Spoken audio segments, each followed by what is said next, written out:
Excusez-moi pour le petit retard. Il y a un ouragan apparemment qui empêche les trains de venir à Paris en ce moment. Merci d'être tous présents. Je vais vous parler du coup pendant une demi-heure sur l'intelligence artificielle et notamment comment on utilise les données pour créer des nouveaux services, des nouveaux produits. Alors très rapidement, déjà pour me présenter qui je suis. Donc je suis Lucas Naxa, je suis consultant expert IA pour BPI France. Je suis aussi CEO de Neovision, une société spécialisée en intelligence artificielle. Et j'interviens du coup auprès des entreprises pour les aider à développer, mettre en œuvre concrètement de l'intelligence artificielle. Ma société est basée à Grenoble, on est une vingtaine de collaborateurs, on est expert sur l'IA depuis 10 ans. Moi avant j'étais dans un labo de recherche à l'INRIA où je travaillais sur la domotique intelligente, la robotique sociale. Et à Neovision, donc, on développe des solutions d'intelligence artificielle sur mesure. On est très sensible à l'impact sociétal, environnemental, donc l'usage qui est fait de l'intelligence artificielle, comment on change les choses avec l'IA. Et voilà, on propose des services et des outils pour faire de l'IA. Donc, je voulais parler avant de parler de services en intelligence artificielle, je voulais vous parler de l'importance de la donnée. Déjà, l'IA, c'est quoi ça se base sur de la donnée, du matériel, des algorithmes. Quand on parle d'algorithmes, on parle de choses très compliquées comme ça, c'est des maths, c'est des réseaux de neurones, il y a beaucoup d'algorithmes différents. Il y en a constamment qui sortent en open source. On a beaucoup de chance en fait d'avoir les géants, les chercheurs de Facebook, de Google, etc. qui publient en fait en open source leurs algorithmes. C'est assez ouvert. C'est un peu moins ouvert depuis que OpenAI est arrivé et qu'il a levé des milliards pour créer ces dernières applications. Mais ça reste quand même très ouvert. Et il y a des gros acteurs comme Yann Lequin par exemple qui publient leurs dernières publications, leurs derniers algorithmes en open source, qui permet en fait aux entreprises derrière de s'approprier ces algorithmes. Mais juste avec des algorithmes, vous n'allez pas faire grand-chose. Ce qui est important, c'est également le matériel. Il faut avoir de la puissance de calcul pour pouvoir entraîner les IA. Vous avez tous vu que Nvidia a énormément grimpé en bourse dernièrement. C'est parce qu'en fait, leurs cartes graphiques sont disponibles dans des data centers de manière virtuelle. Moi, avant, quand j'étais dans mon labo de recherche, il fallait que j'attende mon tour pour avoir accès au supercalculateur. Après, dans les années 2010, on avait tous des cartes graphiques dans nos PC, donc on a pu faire nous-mêmes nos calculs. Et maintenant, on peut le faire de manière virtualisée sur Internet, dans le cloud. Mais ça coûte quand même de l'argent, parce qu'il y a des super machines qui se trouvent derrière. Le plus important, en fait, dans tout ça, c'est la data, la donnée. C'est pas tant les algorithmes que le matériel. Tout ça, c'est des choses qui sont accessibles. Ce qui est beaucoup moins accessible, c'est la donnée, et la donnée en grande quantité.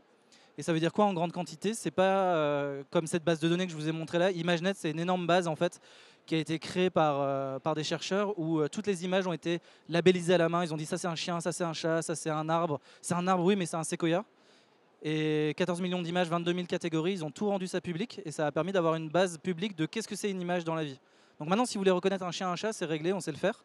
Par contre, si vous avez des images spécifiques sur votre processus industriel, sur un produit spécifique qui a une forme un peu particulière, là, bah, il n'y a pas de base de données publique, il va falloir que vous créez vous-même votre propre base et transformer notamment votre base de données en information. Transformer sa donnée en information, ça veut dire quoi? Souvent, j'ai utilisé cette illustration là qui a été faite par Dali, une IA générative. C'est qu'on pense qu'on a plein de données, qu'on est sur une mine d'or, en fait, assis sur une mine d'or dans une entreprise, alors qu'en fait, ces données, elles n'ont aucune valeur, parce qu'elles ne sont pas encore transformées en information. Et transformer une donnée en information, ça veut dire quoi? Ça veut dire apporter de l'information métier de votre entreprise, de vos métiers, de votre savoir-faire dans la donnée. C'est de la métadonnée qu'on met autour. Pour vous montrer à quoi ça ressemble, une image de chien, ça c'est une donnée brute qui fait un câlin à un chat. C'est très mignon, mais ça porte aucune information. On a juste des pixels en fait. Ça c'est une donnée brute, une simple photo. Si on veut rajouter de l'information sur cette donnée-là, sur une image, on va mettre un petit rectangle autour du chat, dire que c'est un chat, mettre un petit rectangle autour du chien, dire que c'est un chien, ou alors segmenter pixel à pixel si vous êtes plus exigeant sur la tâche que vous voulez réaliser. Et ça, si vous savez ce que c'est un chien et un chat, c'est très facile. Si vous êtes dans un secteur un peu pointu, le médical par exemple, où il faut détourer des os, poser des points anatomiques bien précis qui sont liés à votre expertise, ça, c'est pas n'importe qui peut le faire et ça a beaucoup de valeur. Et c'est en grande quantité que vous allez annoter vos données pour après entraîner des IA. Et c'est ça que j'appelle créer de l'information à partir de la donnée. Sur de l'image, c'est détourer et donner ce qu'il y a dans l'image. Sur du texte, c'est pareil. On va définir des zones et dire quelles sont les informations en fait, qu'on veut extraire de ces zones-là. Par exemple, des villes, des dates, etc. Dans du texte. Et ça, vous pouvez l'imaginer pour de l'image, du texte, du son, de la vidéo, pour tout type de données. Par exemple, si vous voulez extraire des informations d'un document, je ne sais pas si vous voulez lire automatiquement des cabis, par exemple, il va falloir extraire définir les zones qui vous intéressent et dire quelles sont ces zones-là, qu'est-ce qu'elles veulent dire exactement. Et donc ça, c'est un énorme travail qu'il faut faire pour pouvoir entraîner une IA derrière à faire ce que vous voulez faire spécifiquement. Une fois qu'on a compris ça, on a plusieurs cas qui peuvent se présenter. Le premier cas, c'est on n'a pas assez de données. Qu'est-ce qu'on fait quand on n'a pas assez de données? Et l'autre cas, c'est on a trop de données. Qu'est-ce qu'on fait quand on a trop de données? Okay, quand on n'a pas assez de données, on utilise des techniques. Là, ici, c'est une technique qu'on appelle d'augmentation de données. En gros, on prend une donnée, on la modifie un petit peu. On considère qu'elle reste identique en termes de sens. Là, vous voyez, j'ai tourné un peu les pommes. J'ai rajouté un peu de flou, un peu d'altération pour considérer que c'est la même donnée et que l'IA devrait continuer à reconnaître en fait, ces données-là. Et donc ça permet d'augmenter considérablement le jeu de données, la variabilité qu'il peut y avoir dans les jeux de données. Si vous avez des capteurs, rajouter du bruit par exemple. Ensuite, vous pouvez composer les données également, c'est-à-dire prendre certaines données et les mettre ensemble. Là, par exemple, à gauche, c'est un outil qu'on a fait qui prend des images, des instances d'objets. J'ai pas de pointeur, c'est pas grave. Si, j'ai un pointeur, mais il se voit pas. Des instances d'objets découpées, des scènes de fond, et on colle les objets un peu partout dans l'image. Et donc ça permet de recréer virtuellement des scènes qui n'existent pas. Un autre exemple ici, c'est de la segmentation sémantique. On met une girafe dans des conditions qui n'existent pas. On peut la retourner dans l'autre sens. Alors il faut éviter de la mettre sur la tête parce que c'est pas très probable. Mais voilà, en gros, en composant les données, on peut réussir à créer des jeux de données artificiels. On peut aussi faire de la simulation de données. Donc là, c'est si vous avez des données très complexes, très difficilement représentables, ou alors l'acquisition coûte très cher.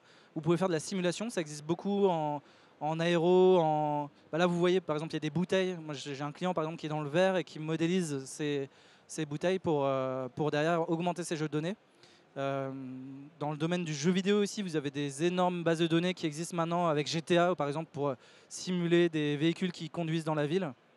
Donc voilà, l'IA aujourd'hui est beaucoup aidée par des outils de simulation. Je vous montre quelques exemples de simulation. Ça, c'est un exemple où on a pris une scène, on a pris des personnes qui étaient autour d'une table avec des chaises. Donc ça, c'est fait avec Blender. Et là, vous avez la donnée finale, qui est la donnée qui intéressait mon client, qui fait des capteurs infrarouges très basse résolution. C'est très difficile d'avoir des images de basse résolution de ce type-là. Ce n'est pas des données que vous allez trouver sur Internet. Et donc, pour créer des scènes réalistes, on passe en fait d'un monde virtuel à un monde simulé. Et ça, après, on peut entraîner une IA dessus à détecter des personnes, par exemple. Sans avoir jamais vu une seule vraie personne sous le capteur, une IA entraînée par ce type de données, par exemple, peut avoir les mêmes niveaux de performance qu'une IA qui aurait été entraînée sur des vraies données. Voilà. Donc ça évite toute la phase fastidieuse d'annotation dont je vous parlais tout à l'heure. Un autre exemple, c'est celui-ci qui ne marche pas sur cette slide, j'ai l'impression. Est-ce que si je fais échappe, ça marche? Non, ça ne marche pas mieux. C'est pas grave. En gros, là, c'était de la simulation... J'aurais pas dû faire échappe. Comment est-ce que je relance là? Je connais pas cet outil. Hop. Convertir signé. Ça doit être ça, non? Ajuster la page, la fenêtre. Non, c'est pas ça. Excusez-moi. Hein. Mode plein écran. Voilà.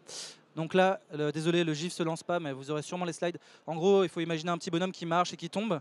Et ça, pareil, si vous voulez créer un jeu de données d'une personne qui fait une chute, par exemple, dans le domaine du maintien à domicile, c'est très très difficile d'avoir des données de personnes qui vont faire une chute et qui vont faire un malaise. C'est déjà pas éthique de créer un jeu de données comme ça. Vous n'allez pas faire tomber des personnes devant un capteur et créer un jeu de données. Donc là, vous êtes obligé de faire de la simulation et de créer artificiellement des données qui n'existent pas, d'accord ? Ça, c'est un autre exemple plutôt industriel où on a simulé des données gravées au laser. C'est des peaux de veau, donc du cuir. Et pour avoir un jeu de données représentatif d'une peau gravée au laser, c'était très difficile. On avait un millier à peu près d'exemples de données données par notre client industriel, mais ce n'était pas suffisant pour entraîner une IA. Du coup, on a fait quoi? On a pris des fontes sur Dafonte qui étaient très proches de la fonte de gravure. Ça nous a donné une image blanc sur noir, et avec une IA, on a transformé le fond pour ajouter, vous voyez, la texture, etc. Donc à gauche, vous avez les vraies données, à droite, vous avez les fausses. Alors vous voyez, les fausses ne sont pas tout à fait pareilles, elles sont un peu droites, rigides, mais ça suffit amplement pour améliorer les performances de l'IA. Avec ça, on a gagné 5% de performance, et ça a permis d'automatiser en fait la lecture de ces peaux gravées au laser. Après, vous pouvez utiliser des outils d'IA générative qui sont bien à la mode en ce moment. Vous avez ChatGPT qui génère du texte, par exemple, donc ça peut vous donner, vous pouvez vous en servir pour compléter des données sur n'importe quel type de métier. À partir du moment où vous avez créé vos prompts, vous pourrez générer des données textuelles. Vous pouvez aussi générer des données d'images. Là, par exemple, j'ai demandé aux grands acteurs de la génération d'images, Stable Diffusion, DALL-E et Midjourney, de générer un chevalier médiéval en armure qui essaye d'utiliser un ordinateur portable moderne et qui a l'air confus. Bon, vous pouvez vous amuser, vous pouvez aller assez loin dans la génération d'images. Par contre, vous attendez pas à voir précisément la fenêtre sur l'exemple qui est à droite là. Si vous voulez une fenêtre ronde qui corresponde exactement à votre marque de fenêtre, par exemple, là vous pouvez chercher pendant longtemps, vous n'y arriverez pas, quoi. Donc c'est plutôt pour générer des images un peu générales, on va dire, un peu abstraites d'une thématique, mais pas pour générer l'image d'un produit spécifiquement. Là, il faut aller sur des outils un peu plus avancés. Voilà un peu les stratégies qu'on peut avoir quand on manque un peu de données. Donc de l'augmentation, de la simulation, de la complétion, de la composition. Maintenant, on va parler un peu du cas qui se présente assez souvent, c'est j'ai énormément de données, mais je ne sais pas m'y retrouver, je ne sais pas fouiller dedans, il y a des erreurs dans mes annotations, mais je ne sais pas comment les corriger, ou il y a des biais dans mes données, on va en parler aussi. Donc les grandes questions qu'on se pose souvent quand on a trop de données, les problèmes qui sont associés, c'est comment nettoyer mes données de manière simple et rapide. Parce que j'ai des clients qui nettoient les données une à une à la main. Et au bout de 6 mois, ils me disent « Lucas, c'est bon, j'ai nettoyé mes données, super », ils m'envoient le jeu de données. Et là, on se rend compte qu'il y a encore des erreurs dedans. Et l'IA, comme elle est souvent statistique, dès qu'il y a 1 ou 2 ou 3 erreurs, ça va la perturber, elle ne sera pas performante. Donc c'est important de vraiment avoir des jeux de données qui sont vraiment clean. Et quand ils sont très très grands, là, ça pose des problèmes. L'autre question qu'on se pose souvent, c'est comment assurer que mes données sont bien représentatives.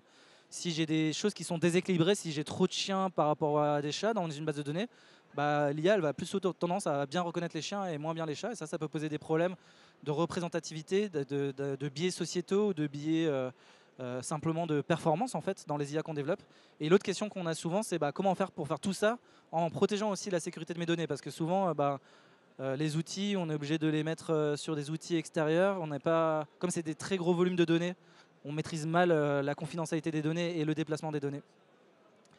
Nous, on a une réponse à ça qui est un outil qui permet de nettoyer et d'organiser les données. Donc c'est un outil qui permet de visualiser aujourd'hui des images. Vous voyez, on a une projection et on peut voir les classes. Alors là, c'est des images de fleurs et on peut voir les catégories en fait apparaître. Et ça permet de sélectionner ces zones-là, les annoter en quelques clics et de voir les erreurs. Là, par exemple, vous voyez qu'il y a des points rouges qui se trouvent ici dans les amas bleus. Ça, c'est très potentiellement des erreurs en fait d'annotation. Et ça permet de fouiller dans les données et d'aller rapidement. Il y a plein d'outils qui existent. Je vous invite à regarder par rapport à votre type de données, par rapport à votre type de choses que vous voulez faire. Mais en tout cas, n'allez pas corriger une à une toutes les données. Ça, c'est vraiment pas la bonne chose à faire. Il faut avoir des outils de supervision et de vision globale. Ça permet d'être beaucoup plus efficace et beaucoup plus rapide. Et surtout, un outil comme ça, c'est un outil de médiation entre la personne qui fait l'IA et le métier qui connaît, qui comprend sa donnée. Par exemple, là, quelqu'un qui connaît sa donnée, il peut regarder cette petite zone rouge ici, regarder les données associées et dire en fait, non, oui, ça, c'est pas une daisy, c'est pas ce type de fleur, c'est une autre fleur, ou alors c'est la fleur, mais quand elle est à une étape de croissance un peu moins avancée. Et donc, ça vaut le coup d'en faire 2 catégories finalement. Et donc, toute cette partie compréhension des données et annotation des données doivent se faire de manière micro et macro avec des outils. Une autre chose auquel il faut faire très attention, c'est les biais. Si vous utilisez des IA génératives, notamment pour générer des données, vous avez des biais dans les données. Je sais pas si, dans les IA, je ne sais pas si vous savez ça. Par exemple, à ma gauche, là, j'ai demandé à une IA générative, enfin c'est pas moi qui ai demandé, mais c'est une étude qui a été faite sur les outils Midjourney. On a demandé à générer une personne influente. Et ça a généré une personne âgée avec des cheveux blancs, des lunettes, un homme. Et ça, c'est un gros biais qu'il y a dans les données aujourd'hui, puisque les IA génératives utilisent les données qu'elles trouvent sur Internet. Et on retrouve en fait ce type de biais à droite. On lui a demandé de générer une personne intelligente. Et vous voyez, on a Einstein à peu près qui ressort, qui est le stéréotype de quelqu'un d'intelligent. Mais sachez qu'en tout cas, dans ces IA-là, il y a des biais. Et il y en a aussi dans les IA génératives de texte. Dans ChatGPT, par exemple, cet outil-là, il est pro-démocrate. Donc si vous allez le questionner sur des domaines, dans le domaine de la politique, par exemple, vous verrez qu'il n'est pas tout à fait neutre. Et donc ça, c'est le cas dans des énormes jeux de données publics qui n'ont pas été triés et labellisés à la main. Mais ça se retrouvera aussi si vous faites vous-même une IA. Dans vos jeux de données, vous aurez vos biais sociétaux, vos biais d'a priori sur comment résoudre le problème. Et donc tout ça, c'est très important de l'avoir en tête parce que notamment, ça détériore les performances. Potentiellement, ça peut mettre de côté certaines minorités. Dans le médical, par exemple, si vos données sont uniquement issues de personnes d'un certain type ou de certains pays, potentiellement, ça peut bien moins marcher sur d'autres types de personnes. Et enfin, il y a la réglementation AI Act qui va voir le jour là, en 2025, qui impose que sur certains types d'IA qui sont dits à haut risque, donc tout ce qui limite les droits des citoyens, l'accès aux prêts, la santé, le médical, l'accès à l'éducation également, que les bases de données ne soient pas biaisées. Donc ça, c'est de votre responsabilité de vous assurer que vos jeux de données sont bien représentatifs. Après, ils disent pas qu'est-ce que ça veut dire être représentatif, ça c'est à vous de définir les grilles de représentativité, mais en tout cas, sachez que ça sera regardé de près. Et enfin, la dernière chose, c'est que si vous utilisez des IA génératives, sachez que eh ben, elles peuvent générer potentiellement des choses qui sont sous droit d'auteur.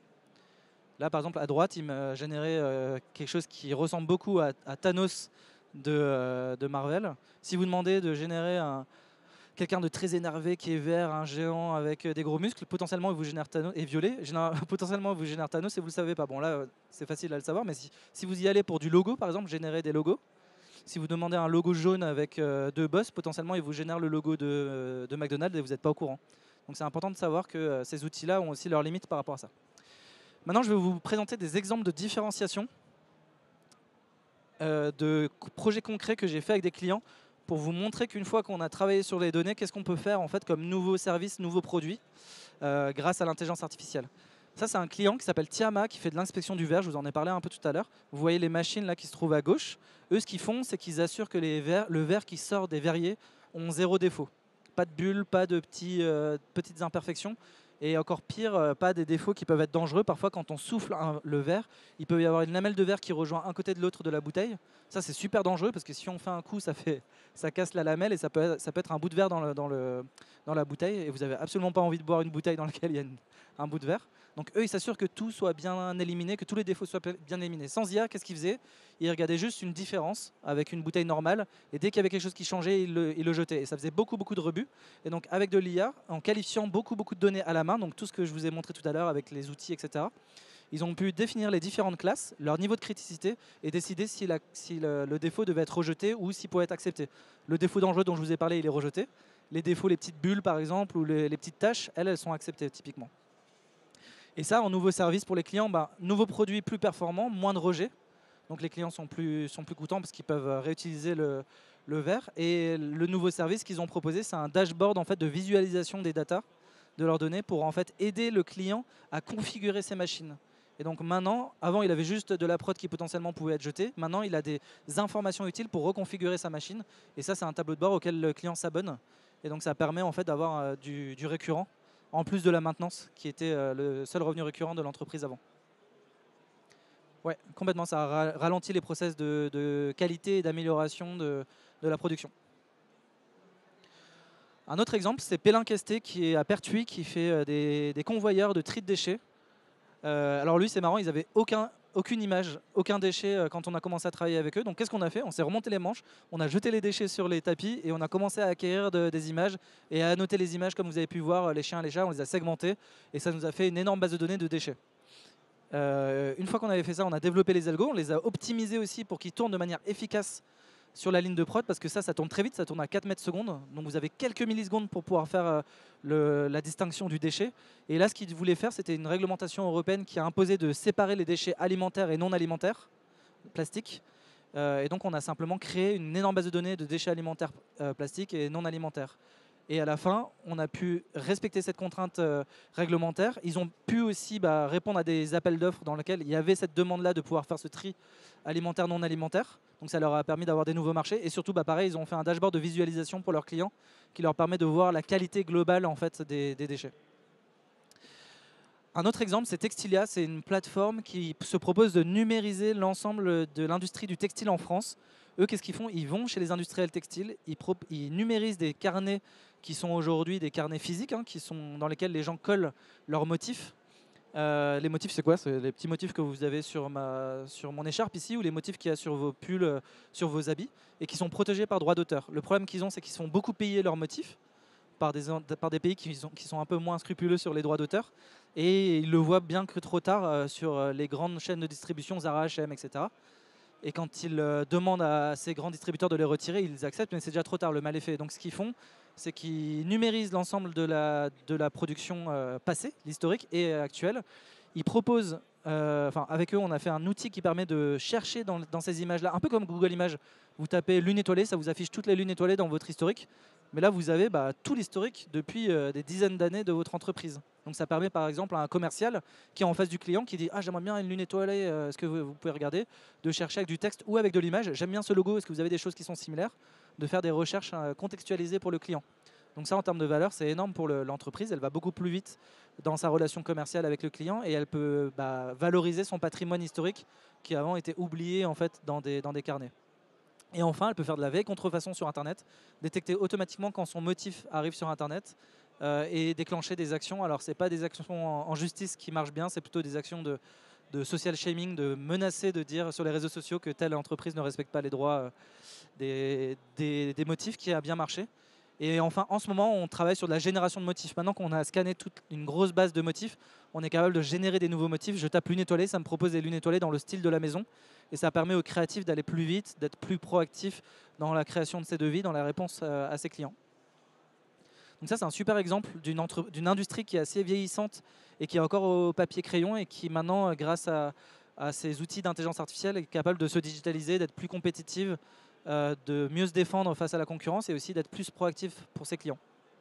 Et enfin, le dernier exemple que je voulais vous donner, c'est Embaliso. Donc ça, c'est une boîte assez traditionnelle qui fait des boîtes isothermes comme cela pour des produits à haute valeur ajoutée, des produits type vaccin, etc., qu'ils transportent en fait dans le monde entier. Et eux, le problème qu'ils avaient, c'est que quand un client voulait faire transporter les vaccins et respecter la chaîne du froid, le client envoyait la suite logistique, enfin le parcours logistique. Par exemple, je reste 2 heures sur le tarmac, je reste ensuite 3 heures dans l'avion et ensuite je prends le bateau pendant 5 heures, je dis n'importe quoi. Et eux, ils utilisent un logiciel de simulation de mécanique des fluides pour choisir le bon colis, leur bon produit et envoyer ensuite un devis au client. Ça prenait 3 semaines. Maintenant, grâce à l'IA, ils ont mis des capteurs de température à l'intérieur et à l'extérieur de la boîte. On a plein de courbes de température et on simule en fait avec de l'IA comment se comporterait la courbe de température en fonction du parcours logistique du client. Et tout ça sur un site web, donc le client peut tout de suite faire ses simulations et regarder quelle est la bonne boîte et cliquer sur un bouton et avoir son devis tout de suite. Et encore mieux que ça, il peut même simuler quel est son meilleur parcours logistique. Ah si je prends plutôt le bateau plutôt que l'avion, est-ce que ça va mieux se passer? Est-ce que ça me coûte moins cher? Voilà, donc ça en fait, finalement, d'une entreprise qui crée des boîtes et qui fait du coup du froid, il a proposé un nouveau service d'aide à l'optimisation logistique. Et c'est tellement différenciant qu'il a créé carrément une filiale qui s'appelle Lane Pharma et qui propose ce service à ses clients mais aussi à ses concurrents maintenant. Est-ce que vous avez des questions sur les cas d'usage que je vous ai présentés, sur les éléments de différenciation, de nouveaux produits, nouveaux services? Non, c'est tout clair? Du coup, oui. La question, c'est fait avec quel genre d'outils en fait. Là, les différentes applications que je vous ai montrées, c'est des outils des réseaux de neurones qui vont apprendre, des algorithmes de réseaux de neurones qui vont apprendre en fait sur un historique de données. On utilise des outils, comme je vous ai montré, pour qualifier la donnée, pour annoter la donnée, et ensuite on entraîne les IA et on les optimise par rapport à la tâche qu'on veut faire. Et notamment, par exemple, sur P-Linkst, sur le tri de déchets, il faut que ça tourne très vite, donc il y a de l'optimisation matérielle. Donc on optimise les algorithmes pour qu'ils tournent très vite sur des cartes graphiques notamment.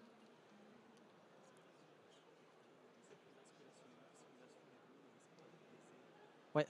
Est-ce que la simulation des données ne risque pas de biaiser le résultat? C'est bien ça? Enfin, l'IA. Oui, complètement. Si vous simulez les données, c'est pas parfait, ça ne sera pas idéal. Moi, ce que je recommande toujours, c'est d'avoir de la simulation bien représentative avec de la connaissance métier dedans, plus des données réelles pour justement débiaiser les cas trop simples en fait de la simulation. Et ce qui est très important, c'est de bien travailler sur les scénarios de jeux de données. Donc moi, avec mes clients, on se pose, on discute ensemble entre les équipes techniques de mon côté et les métiers de l'autre pour bien comprendre c'est quoi les cas nominaux, quelles sont les variabilités qu'il peut y avoir, et pour créer des vrais scénarios et voir où se situe vraiment l'apport de la simulation. Mais la simulation toute seule ne suffit pas, oui. Donc ça a l'air trop bien tout ça, ça a l'air super l'IA, mais comment on fait pour se lancer? Il y a plusieurs façons de faire. Vous pouvez vous lancer en autodidacte. Vous pouvez aller, si vous êtes curieux, si vous êtes geek un peu comme moi, que vous dormez peu la nuit, vous pouvez aller sur Internet. Il y a plein de tutoriels. Vous pouvez aller tester. Vous pouvez installer Python si vous êtes un peu codeur et vous pouvez aller regarder. Il y a beaucoup de tutoriels en ligne. Il y a beaucoup de choses qui existent maintenant. Malheureusement, il y a peu de formations encore dans les écoles sur l'intelligence artificielle. C'est assez superficiel. Dans ma boîte, je suis encore obligé de former plusieurs années mais les jeunes que je recrute pour qu'ils deviennent vraiment experts en IA, donc ça prend du temps. Ok, je finis. Ouais, je finis. Vous pouvez aussi vous former avec des experts, des gens qui vous forment en groupe. Donc il y a pas mal de formations qui existent. Et enfin, vous pouvez vous faire accompagner par des experts, comme moi par exemple, ou d'autres. Et c'est ma dernière slide, c'est que je voulais vous parler du programme IA Booster, qui est un programme de BPI France, qui est justement un programme d'accompagnement. Il y a de la formation au début qui est gratuite sur BPI France Université. Vous trouverez des webinars, des choses comme ça. Et ensuite, vous avez tout un programme d'accompagnement, de conseils, qui va de identifier mes cas d'usage, savoir qu'est-ce qui est pertinent, savoir définir le cahier des charges, évaluer la faisabilité, et ensuite expérimenter ma solution. Et vous avez jusqu'à 50% de financement de BPI France pour réaliser tout ça. C'est un super programme. Donc je vous invite à regarder si ça vous intéresse et si vous voulez vous faire accompagner. Merci beaucoup.